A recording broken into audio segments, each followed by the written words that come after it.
Halo guys, welcome back to my channel. Balik lagi sama gue Randy Studio di channel yang bakal ngebahas tentang film-film. Pada kesempatan kali ini gue mau kembali ke segmen fiksi dan fakta, dimana seperti biasa gue bakal ngasih tahu mana yang fiksi dan mana yang fakta dalam sebuah film biografi. Film yang bakal gue bahas kali ini adalah Bohemian Rhapsody tahun 2018. Bagi yang belum tahu alur ceritanya, bisa klik tombol link di atas. Tanpa lama berbahasa-basi, yuk kita langsung aja ke pembahasannya.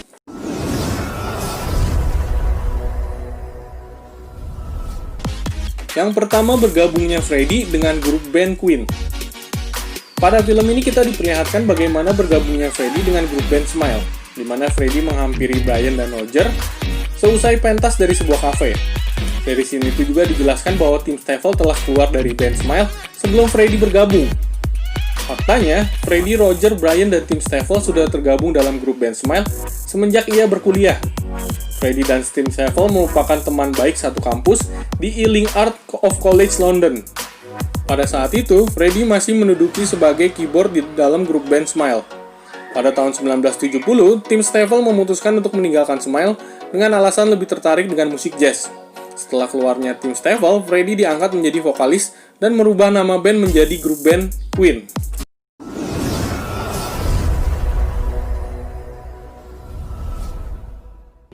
Yang kedua adalah John Deacon.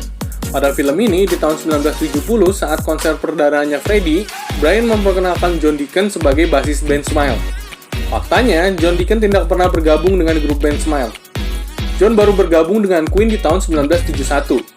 Sebagai tambahan, John bukan merupakan basis pertama dalam grup band tersebut. Sebelumnya ada Mike Gross, Doug Bogie, dan Barry Michel.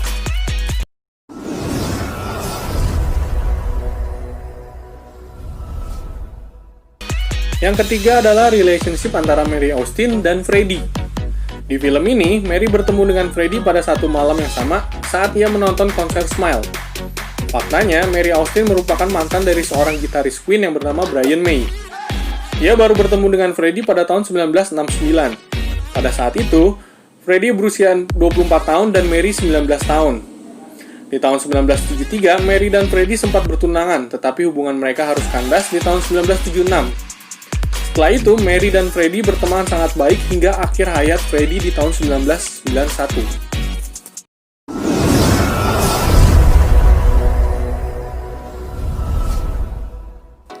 Yang keempat adalah Mary Austin merupakan sahabat terbaik Freddie.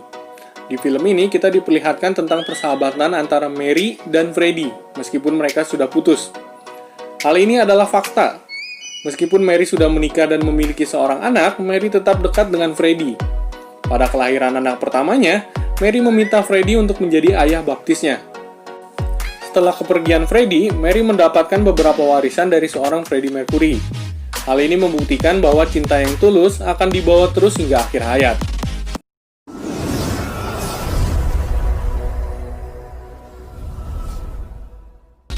Yang kelima adalah album pertama Queen. Di dalam film ini kita diperlihatkan bahwa album pertama Queen dibuat tahun 1973. Dengan dana dari menjual mobil milik Roger. Setelah itu album pertama mereka langsung hits dan terkenal. Ini adalah fiksi. Memang benar album pertama Queen rilis tahun 1973. Tetapi album yang sukses dan membuat Queen menjadi hits adalah album keduanya di tahun 1974 yang berjudul Queen 2. Yang keenam adalah dipecatnya John Reid dan karakter Ray Foster.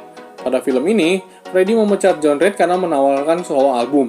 Ia pun memberi contoh Michael Jackson dan Jackson's 5. Ini merupakan fiksi untuk mendramatisasi perjalanan grup band tersebut. Faktanya, Queen tidak pernah memecat John dan mundurnya John Reid merupakan keputusan bersama kedua belah pihak. Salah satu sumber mengatakan bahwa John ingin lebih berfokus pada Elton John kala itu. Lalu karakter Ray Foster. Di film ini kita dikenalkan dengan seseorang karakter fiksi bernama Ray Foster selaku eksekutif EMI. Ray menolak merilis album Bohemian Rhapsody karena berdurasi cukup panjang dan bernuansa opera. Faktanya, memang terjadi banyak perdebatan dan pertimbangan dalam lagu tersebut. Banyak radio yang menolak memutarkan lagu tersebut, hingga akhirnya Queen mendatangi Capitol Radio untuk meminta memutarkan lagu tersebut. Setelah itu, Bohemian Rhapsody menduduki tangga lagu hits dalam waktu yang cukup lama.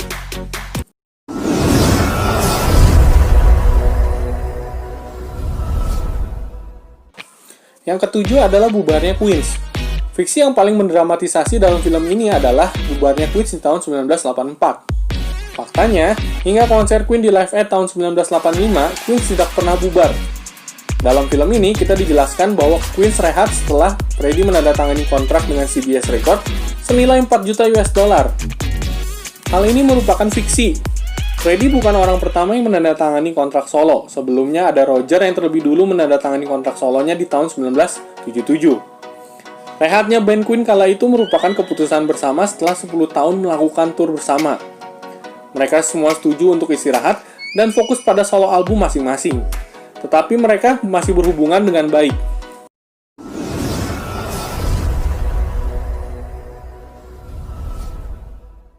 Yang kedelapan adalah Brian menolak tampil di Live Aid. Di dalam film, saat Jim Beach menawarkan untuk tampil di Live Aid tahun 1985, Brian sempat menolak dengan alasan Queen sudah lama tidak bermain bersama. Ini merupakan fiksi. Faktanya, grup band Queen baru kembali dari tour yang diadakan pada Agustus 1984 sampai dengan pertengahan Mei 1985. Sedangkan konser Live Aid baru diadakan di Mei 1985. Lalu di film ini juga dijelaskan bahwa pada saat sebelum konser, Freddie memberitahukan kalau dirinya terkena AIDS. Faktanya, Freddie mengetahui dirinya terserang AIDS pada tahun 1987. Artinya, 2 tahun setelah konser Live Aid diadakan. Itulah fakta dan fiksi yang berhasil kami rangkum dari film Bohemian Rhapsody tahun 2018. Memang terlihat lebih banyak fiksi dibandingkan fakta dalam film tersebut. Tetapi meskipun begitu, film ini cukup rekomen buat kalian tonton di akhir weekend ini. Adalah hal yang sangat sulit untuk memasukkan semua fakta ke dalam sebuah film, mengingat Queen sudah menghibur kita lebih dari 20 tahun, dari tahun 1970 sampai dengan tahun 1990. Akhir kata, mohon maaf apabila terdapat salah-salah kata. Thank you for watching, wait till next video, and see you guys!